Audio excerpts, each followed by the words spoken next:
Hello' everyone, good morning সকলোকে। আৰু আজি আমি ৰাতিপুৱাই যাত্ৰা আৰম্ভ কৰিছোঁ নাৰ্জিলঙলৈ। আৰু এতিয়া দেখিছে ৰাস্তাৰ পৰিৱেশ। আমি ছানৰাইজ চাবলৈ গৈ আছিলোঁ, কিন্তু এয়া দেখিছেনে ছানটো ওলালেই অলমষ্ট। আমি গৈ পোৱালৈ চাগে নাপামেই ভালদৰে। আৰু আমাৰ হোটেলৰ পৰা নাৰ্জিলঙলৈ সময় আছিলে 2.5 ঘণ্টামান। আমি 2:45 মানতে শুই উঠি গা পা ধুই অহালৈ অকণমান পলম হ'ল। আৰু এতিয়া আমি আহি পাই গ'লোঁ নাৰ্জিলং। দেখিছে ইমান ঠাণ্ডা, কথা ক'বলৈ কথা নোলোৱা হৈ গৈছে। আৰু ইয়াৰে ভিউ চাওক, জাষ্ট ছানটো ওলাইছে আৰু পূৰা আন্ধাৰ। এতিয়া দেখিছেনে ইমান ধুনীয়া লাগিছে। মেঘবিলাকে একদম পূৰা সূৰ্যৰ পোহৰৰ লগত কেনেকুৱা হাঁহিছে, খেলিছে, কেৰেলি পাৰিছে। আৰু সেই যে জেগাটো দেখুৱাইছোঁ, আমি অলপ পিছত তালৈ যাম। ভিডিঅ' আমাৰ দিলজান ভিউ বুলি ক'বলৈ গ'লে একেবাৰে আল্টিমেট ভিউ পইণ্ট হয়। ইমান ধুনীয়া, কেৱল বহুত ইয়াতে ঠাণ্ডা আৰু পূৰা বতাহ মাৰি থাকে। একদম কঁপনি উঠি গৈছিলে আমাৰ। চকলেট আছিলে চাগে দেই। এই জেগাটো হৈছে নাৰ্জিলং। আৰু ইয়াতে ছানৰাইজ চাবলৈ বহুত ধুনীয়া হয়। সেইকাৰণে আমিও আহিছিলোঁ, কিন্তু লাগ বেয়া, আমি অকণমানৰ কাৰণে নাপালোঁ। ইয়ালৈ অহা ৰাস্তাটো বহুত বেয়া আছিলে, সেইকাৰণে গাড়ীও বেছি জোৰত আহিব পৰা নাই, লাহে লাহে আহিছিলে। আৰু এতিয়া আমি সেই যে জেগাটো মই দেখুৱাই আছোঁ, সেই তালৈ আহি পাই গ'লোঁ। দেখিছেনে? আৰু ইয়াত আমি অকল নহয়, বহুত মানুহে ছানৰাইজ চাবলৈ বহুত দূৰৰ পৰা আহে। আৰু এইখন এখন গাঁও হয়, ইয়াতে বহুত মানুহ আছে। দেখিছে, মানুহ অহা যোৱা কৰি আছে। আৰু পাহাৰৰ তলতো মানুহ বসতি কৰি আছে। দেখিছেনে ইমান ধুনীয়া পৰিৱেশ, শান্ত শিষ্ট। এই চাইডৰ যে পাহাৰখন দেখুৱাইছোঁ, ইয়াতে মানুহ বসতি স্থান হয়। এইটো ইয়াতে মানুহ আছে। ইমান ধুনীয়া চৰাই, কুলু কুলু মাত। এইফালে এয়া। তাৰপিছত আমি নাৰ্জিলঙৰ পৰা ওলাই এতিয়া আকৌ গাড়ীত উঠিছোঁ।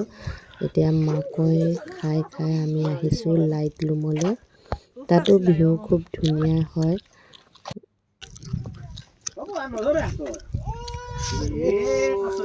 চবেই খোৱাত ব্যস্ত, যিহেতুকে ৰাতিপুৱা 3:30 মানতে হোটেলৰ পৰা ওলাই আহিছিলোঁ। একো খোৱা নহ'লে, ব্ৰেকফাষ্টো কৰা নহ'লে, ছানৰাইজ চোৱাৰ আশাত। আৰু এতিয়া সেইকাৰণে চবেই কিবা অলপ খাই লৈছোঁ ৰাস্তাতে কিনি।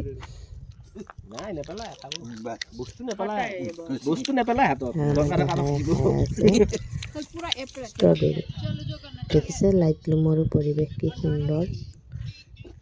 ইয়াতো খুব ঠাণ্ডা বতাহ মাৰি থাকে। ইমান গ্ৰীণ, ক'বলৈ যে একো শব্দ নোলোৱা হৈ গৈছে। কেৱল লাগি চাবলৈহে মন গৈছে, ভিডিঅ' বনাবলৈ মনেই যোৱা নাছিলে। কেৱল যেন চায়ে থাকিম তেনেকুৱা। ভিডিঅ'ত চোৱাতকৈ খালী চকুৰে চাই আৰু বেছি ধুনীয়া লাগে। এতিয়া আমি লাইটলুমত এখন দুখন ফটো উঠি এতিয়া আমি আকৌ গাড়ীত যাত্ৰা কৰিছোঁ ফলছ চাবলৈ।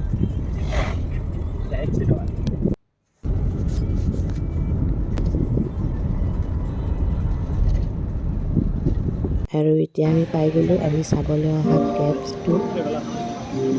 এতিয়া আমি গুহাৰ ভিতৰলৈ সোমাম, গুহা চাবলৈ আহিছোঁ যিহেতুকে। কিন্তু গুহাত সোমোৱাৰ আগতে আমি কিবা এখন খাই লওঁ বুলি ভাবিছোঁ। গোটেই ৰাস্তা গাড়ীত শুই আহিছোঁ আমি চবেই। ইমান টোপনি লাগি গৈছে নহয়।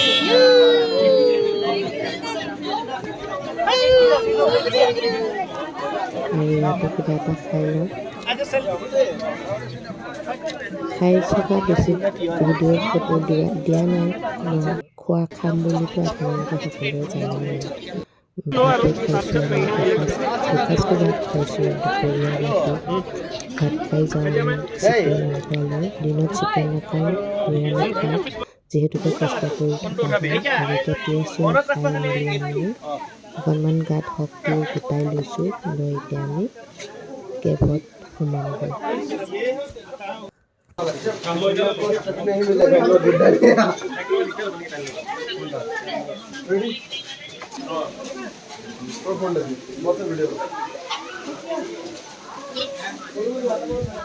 ৰবা আমাৰ মানুহকেইটা অহাই নাই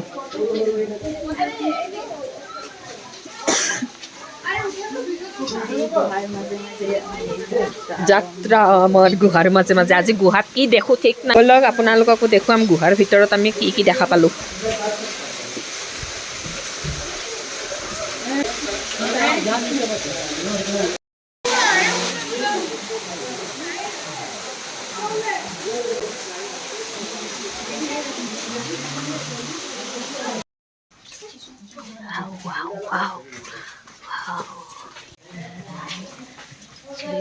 ভিতৰত সোমাই আহিছোঁ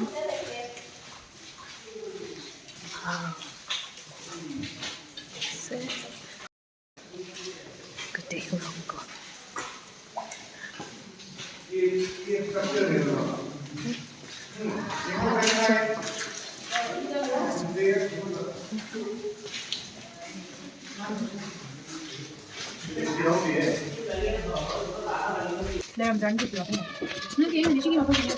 ক্লাছ লাগিব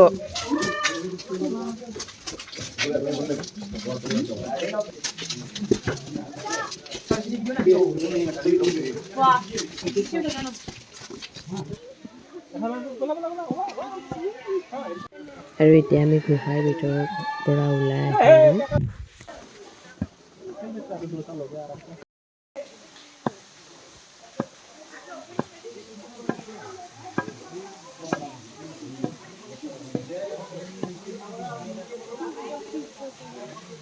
ফোন টোন দিয়ে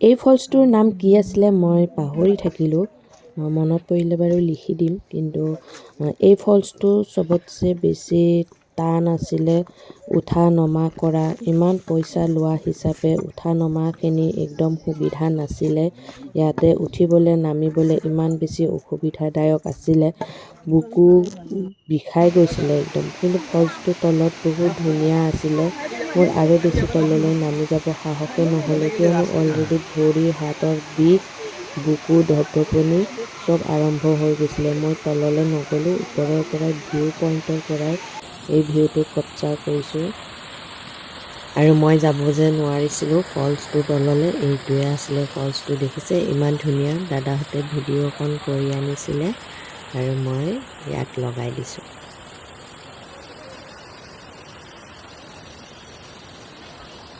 আৰু এতিয়া আহি পালোঁ আমাৰ আজিৰ দিনটোৰ শেষ ডেষ্টিনেশ্যন নখালিকাই ফলছ এই ফলছটো বহুত ধুনীয়া এইটোতো ৰাস্তাৰ লগতে উঠা নমা কৰিব নালাগে দেখিব বহুত ধুনীয়া আৰু এতিয়া খুব ঠাণ্ডা পৰি আহিছে আন্ধাৰো নামিছে এতিয়া আৰু ফলছটো দেখিব ৰ'ব কি ধুনীয়াকৈ আছে এয়া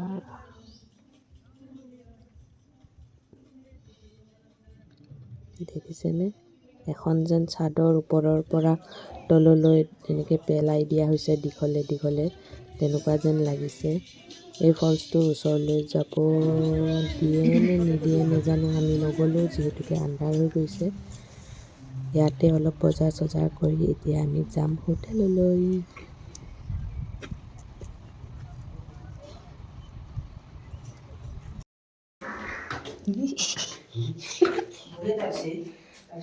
কল্টিং বেলো আছে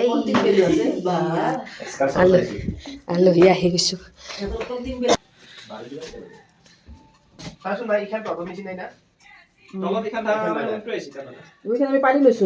আমি পাৰি লোৱা নাই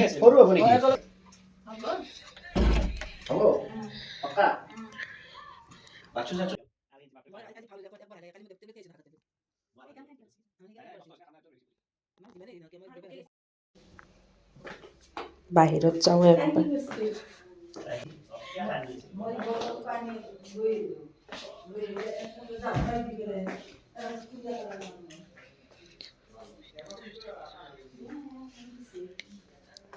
ইয়াত আহি আমি প্ৰথম বহিছিলোঁ।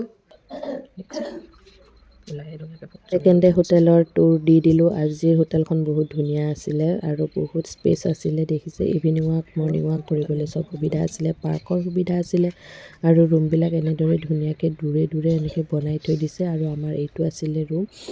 আৰু এতিয়া আমি আহি গ'লোঁ ডাইনিং এৰিয়ালৈ আৰু চবেই খানা পিনা খাবলৈ ডাইনিং হলত বহি গৈছে। ময়ো বহোঁ খাওঁ যিহেতুকে ৰাতিপুৱা সোনকালে উঠিছোঁ। আজিলৈ তেতিয়াহ'লে বাই।